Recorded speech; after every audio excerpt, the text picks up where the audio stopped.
নড়াইলের লোহাগড়া উপজেলার দিঘুলিয়া ইউনিয়নের কুমরি পূর্বপাড়া নুরানিয়া হাফেজিয়া মাদ্রাসা ও আল আমিন লিল্লা বোর্ডিং এর প্রায় ২০ জন ক্ষুদে শিক্ষার্থী পবিত্র আল কোরআনের সবক গ্রহণ করেছেন।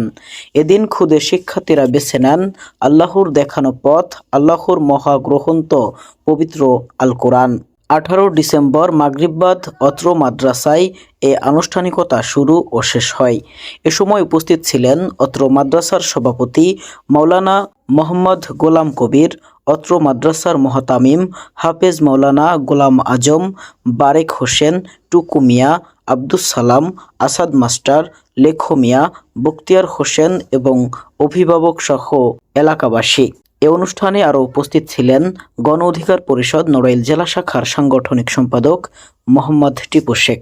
এদিন মোহাম্মদ টিপু শেখ আসন্ন 29 ডিসেম্বর সোমবার মাদ্রাসার মাহফিল সহ সকল কাজে নিজেকে শরিক রাখবেন বলে অত্র মাদ্রাসা কমিটিকে জানান। অনুষ্ঠানের শেষ পর্যায়ে অভিভাবক, শিক্ষক এবং এলাকাবাসী মহান আল্লাহ পাকের কাছে ক্ষুদে শিক্ষার্থীদের জন্য দোয়া করেন।